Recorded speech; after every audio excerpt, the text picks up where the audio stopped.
In the early 2000s, it felt inevitable. England were going to win something. It was finally coming home. The Premier League was booming, its stars becoming global icons, and the national team was packed with world-class players in their prime. David Beckham, the captain and the cultural icon, Steven Gerrard and Frank Lampard, two midfield generals driving their clubs to glory, Paul Scholes, perhaps the purest passer England had ever produced. Behind them, you had Rio Ferdinand and John Terry, calm and commanding, with Ashley Cole, one of Europe's best fullbacks. Up front, of course, you had one of the best strikers in Europe in Michael Owen, a Ballon d'Or winner before his 23rd birthday. And then, of course, to complete the set, we had Wayne Rooney, a teenager who looked ready to conquer the entire world. On paper, this was a once-in-a-generation team, a blend of power, skill, leadership and pride, the golden generation. They weren't just stars for England, they were English football, the heartbeat of Manchester United, Liverpool, Chelsea and Arsenal, all beating together. Expectations soared. The 2002 World Cup, Euro 2004 and Germany 2006, tournaments that promised glory yet delivered heartbreak. Because for all their talent, England never became a team. The dream of dominance gave way to the reality of disconnection. Brilliant individuals never truly synchronized. The question now is, how could so much talent assembled at once achieve so little together? To understand that, we have to look beyond the players to the managers, the system, and the culture that surrounded them. For all their brilliance, the golden generation never ever found balance. Under Sven-Göran Eriksson, England played a rigid 4-4-2, simple, safe, and predictable. It was a shape built for efficiency, not creativity.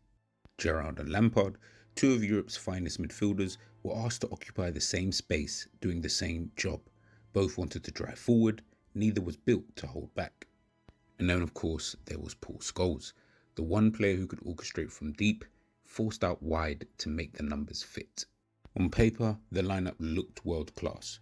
On the pitch, it was unbalanced, uncomfortable, and ultimately unsustainable.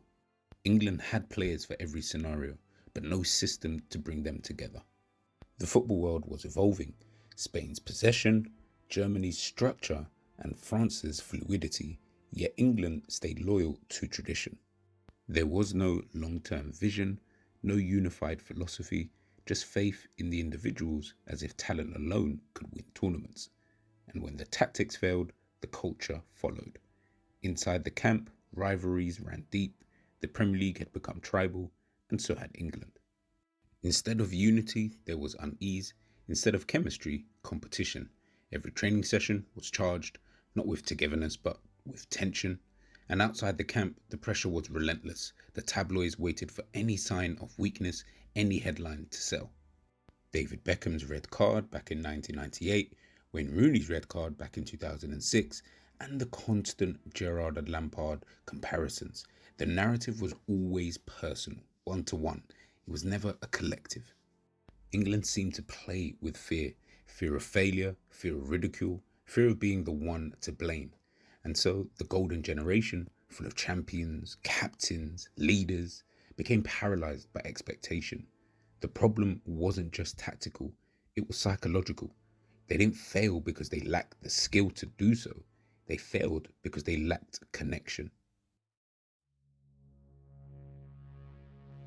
Looking back, it's easy to imagine how it might have been different.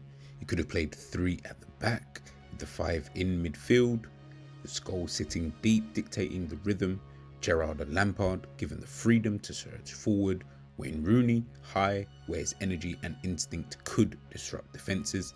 It's of course tactical hindsight, yes, but it does show the truth that England's talent was never the issue. It was how that talent was being used. And more than anything, they needed what modern England finally found, which is identity, connection, and humility. Gareth Southgate's England may not have the same individual stardom, but they have something the golden generation never did, and that is a collective purpose. And maybe that's the greatest irony of all. Today's England calm, united, grounded, stands on the shoulders of those who came before.